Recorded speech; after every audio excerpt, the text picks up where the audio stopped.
One city, two bloodlines, and a century of pure, unadulterated hatred. Think you know the Derby della Madonnina? You're wrong. It's not just about football, it's the story of a bitter division that forever wounded the city of Milan. On one side, the Rossoneri, the devils, representatives of the traditional order. On the other, the Nerazzurri, the rebels, who broke away in anger to forge their own destiny. Tonight, we're not just looking at highlights or scoreboards. We're delving into the DNA of a rivalry where legendary icons are deified and tactical masters transform the San Siro pitch into a high-stakes battleground. This is Sportx Radar, the only place where we don't just report results, we keep our finger on the pulse of the world's most intense sporting passions. You're watching the second part of our Epic Derbies series. In the first part, we touched on the rivalry between Barcelona and Real Madrid. Those who missed it can find it on the card or in the video on screen. If you missed our first in-depth analysis, stay alert, because the tension in Milan is about to reach its peak. History is deep, hatred is real, and the next chapter is already planned.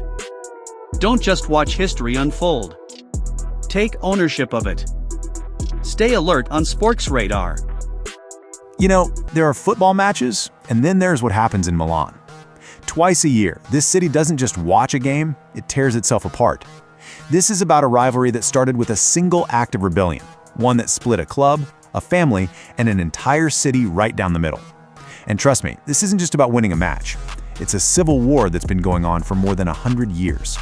So can a bottle of wine really split a football club in two? I mean, it sounds like something out of a movie, right? But that's pretty much what happened. We're talking about a story that starts with a simple dinner among friends and ends with a promise that would give birth to two of the biggest clubs on the planet. Let's get into how this whole thing kicked off. All right, so to really get what this rivalry is all about, you gotta go back, way back, to the night everything changed, when a line was drawn in the sand and brother turned against brother. Okay, so picture this. It's 1899 and Milan has just one club. Simple, right? Well, not for long. By the early 1900s, there's this big push in Italian football, a real nationalistic wave to ban all foreign players. The guys running AC Milan at the time, they were kind of willing to go along with it. But there were 44 members who were just not having it. They were the rebels, and on one single night, March 9th, 1908, they all met in the back of a restaurant called L'Orologio. They didn't just quit the club, oh no, they started a fire that's still burning today. And the name they picked for their new club, it tells you everything you need to know. Internazionale. I mean, come on, that wasn't just a name, it was a statement. A middle finger to the old guard. They literally called themselves the Brothers of the World. They were sending a message loud and clear. We don't care about your nationalist rules. From the jump, they were the outsiders, the globalists, built on the idea that talent doesn't have a nationality. So right away, you've got two completely different versions of the story. If you talk to an AC Milan fan, those 44 guys were traitors, turncoats, who betrayed the club. But if you talk to one of the guys who founded Inter, they tell you that AC Milan had become narrow-minded, elitist, totally scared of the future. And just like that, the fuse was lit. Now, this argument didn't just stay behind closed doors. Oh no, it spilled out onto the streets of Milan and became something much, much bigger. A full-blown class war. Yeah, by the middle of the century, the team you supported basically told everyone who you were. If you were an AC Milan fan, you were one of the Casciavit, which means screwdrivers. Think about it, the blue-collar, working-class guys, the ones who literally built the city, showing up to the match on a dusty old tram. And on the other side, you had the Bauscha, the braggarts or show-offs. These were the Inter fans, the rich folks, the middle class, pulling up on their brand new Vespas, kind of looking down their noses at everyone else. And get this, the rivalry is so deep, they can't even agree on what to call their own stadium. It's the same building. For an AC Milan fan, it is and always will be the San Siro. But for an Inter fan, it's the Giuseppe Meazza, named after a player who, wait for it, played for both clubs. I'm telling you, try calling it the wrong name in a cafe in Milan, you'll see what I mean. It's a psychological battlefield. Okay, let's fast forward to the 1960s, because this is when this citywide feud went international. It wasn't just about class anymore. Now it was about philosophy, about two totally different ways of playing the beautiful game. So on one side of the ring, you had AC Milan, led by Nerio Rocco. They were all about flair, attacking football, the beautiful side of the game, pure artistry. And in the other corner, you had Inter, under Helenio Herrera. They perfected this thing called catenaccio, the chain. It was a rock-solid defense all about cold, hard, calculating efficiency. It was the artist versus the machine, glamour versus grit. So, let's bring it up to the modern day.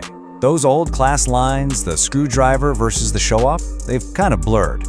But that hate, that resentment, it never went away. It just found new ways to come out.